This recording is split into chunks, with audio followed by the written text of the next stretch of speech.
El hielo de la mañana congela los pies de los prisioneros. Nadie creería que el infierno puede ser tan frío. Pero así son las madrugadas en Auschwitz-Birkenau, un predio creado con un solo propósito: asesinar a la mayor cantidad posible de judíos. Las figuras en pijamas a rayas avanzan lentamente, intentando desentumecer sus piernas. En muchos casos están descalzos, ya que otros prisioneros o los propios guardias les han robado los zapatos. Los signos de la gangrena son evidentes, pero nadie se acerca a levantar a los que se caen. En cambio, unas figuras de negro rodean a los más débiles y los patean o golpean hasta quitarles la vida. La terrible maquinaria de la muerte que eran los campos de exterminio nazis no podía funcionar sin el aceitado trabajo de los guardias. Pero no todos eran oficiales de las SS, sino que existían distintos escalafones dentro del brutal trabajo en Auschwitz. Los guardias de menor poder eran judíos que operaban para los alemanes a cambio de algunas mejoras en su paupérrimo estilo de vida, amenazados de muerte e impulsados por el terror, el hambre y la desesperación. Luego le seguían los capos, los cuales eran prisioneros de origen alemán y arios, que habían sido trasladados desde cárceles de máxima seguridad para reinar en las celdas. Finalmente estaban los hombres de las SS, cuyo trabajo era llevar adelante el exterminio sistemático del pueblo hebreo. En algunos casos también se ocupaban de ejecutar las más brutales torturas, como el infame Wilhelm Boga, quien inventó una práctica tan siniestra que quedó registrada para la historia: el columpio de Boga. Acompáñanos en un nuevo episodio de Historia Militar para conocer cómo era la macabra rutina de los distintos tipos de guardias en los campos de exterminio nazis.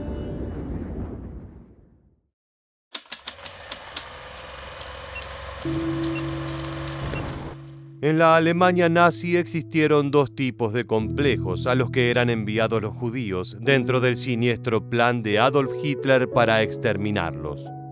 El primero fue el campo de concentración, enormes cárceles a cielo abierto formadas por barracones y espacios de trabajo, donde los prisioneros vivían en paupérrimas condiciones y eran destinados a trabajar de manera forzada hasta morir de inanición y agotamiento. A partir de 1941 y luego de que el Führer decretara la solución final al problema judío, los nazis construyeron campos de exterminio o Vernichtungslager, los cuales eran similares a sus antecesores, aunque tenían un propósito más siniestro: el genocidio sistematizado. Aunque los nazis habían construido cerca de 44.000 campos de concentración, los campos de exterminio fueron solo 7, ya que en los primeros las personas debían vivir durante meses o años, pero en los segundos solo había un destino posible.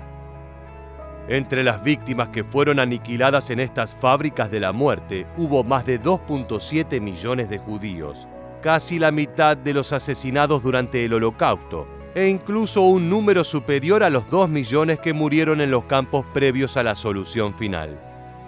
Pero para poder llevar adelante tan brutal faena, un componente era necesario: tener un exhaustivo control sobre los prisioneros. Es por ello que los sistemas de guardias dentro de los campos de concentración y exterminio eran bastante complejos. Como más tarde desarrollaría el escritor italiano y sobreviviente de Auschwitz, Primo Levi, los alemanes no solo buscaban destruir el cuerpo de los prisioneros, sino también su espíritu. Podríamos decir que la violencia y la brutalidad era el pan de cada día en los campos de exterminio. Pero lo cierto es que los prisioneros recibían más golpizas que pan en una semana cualquiera. Los trenes llegaban al complejo de Auschwitz-Birkenau, el mayor de los centros de exterminio, excesivamente cargados con prisioneros, hasta el punto de que muchos judíos morían de asfixia durante el viaje. Al bajar de los vagones, como si se tratara de ganado, eran recibidos por los guardias de las SS, pero estos no les hablaban, ni siquiera los insultaban. Los alemanes simplemente observaban terroríficamente a los judíos en silencio, ya que consideraban que no merecían ni una palabra. Para las introducciones, contaban con los capos.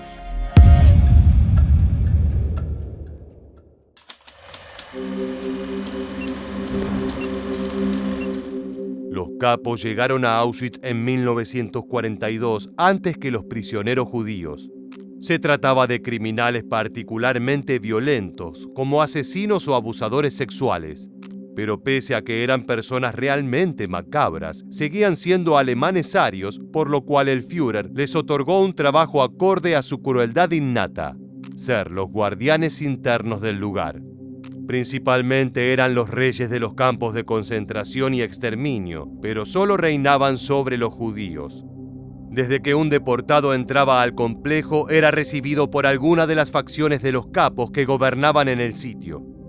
Estos propinaban brutales golpizas a sus víctimas, robaban sus zapatos y las pocas pertenencias que pudieran haber llevado al campo.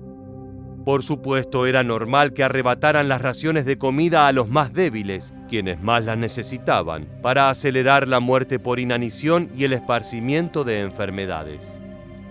Los capos gozaban de mejor alimentación y estilo de vida que los prisioneros judíos, y si eran realmente eficientes, podían ocupar puestos de administración menores. También podían perder su rango, lo que los convertía en parte de la población general de los campos, y sufrían tanto como los demás. Por supuesto, el rol que ocupaban fue variando desde el comienzo del nazismo hasta su final. En el período anterior a la solución final, los capos podían ser prisioneros políticos o judíos que habían servido en la Jüdische Ghetto-Polizei, la policía judía de los guetos. En esta época, estos prisioneros de mayor rango se ocupaban de mantener tranquila a la población o mediar en problemas domésticos dentro de los barracones. Luego de 1941 estuvieron habilitados a torturar, brutalizar y hasta asesinar a los prisioneros de menor rango. Sin embargo, existió un oscuro puesto al que los judíos podían aspirar en los campos de exterminio, pero era una labor tan terrible que nadie quería realizarla.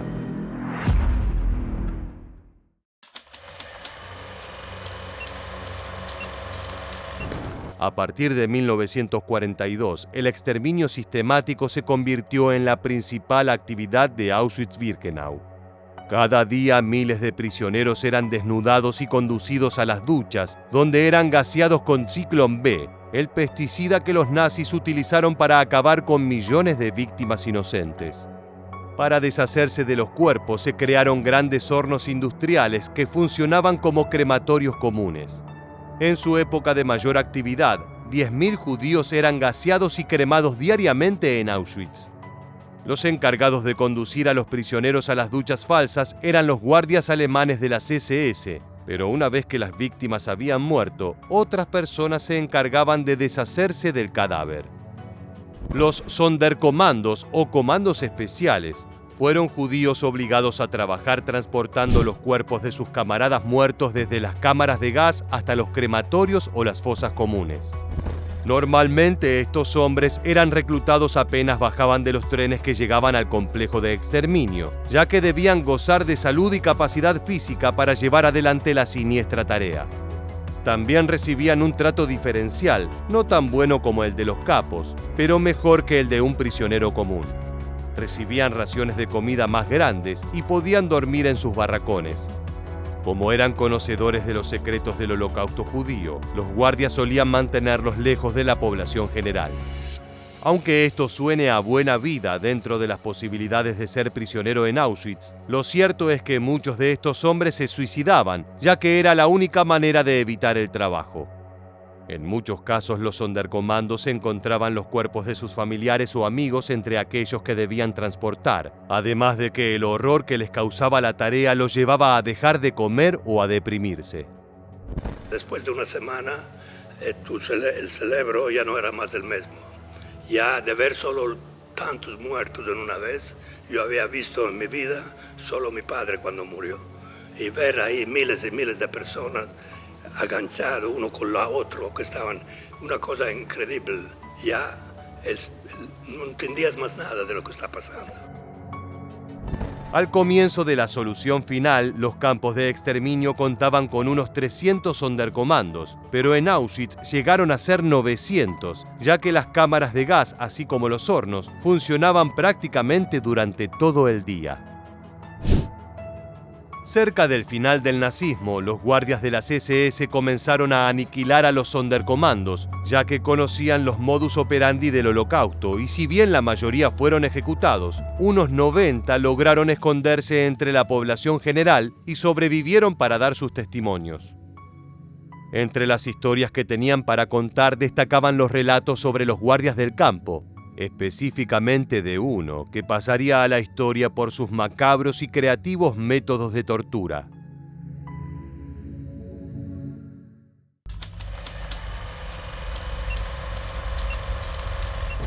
Probablemente no exista mejor ejemplo sobre cómo eran los guardias alemanes de Auschwitz que Wilhelm Boga.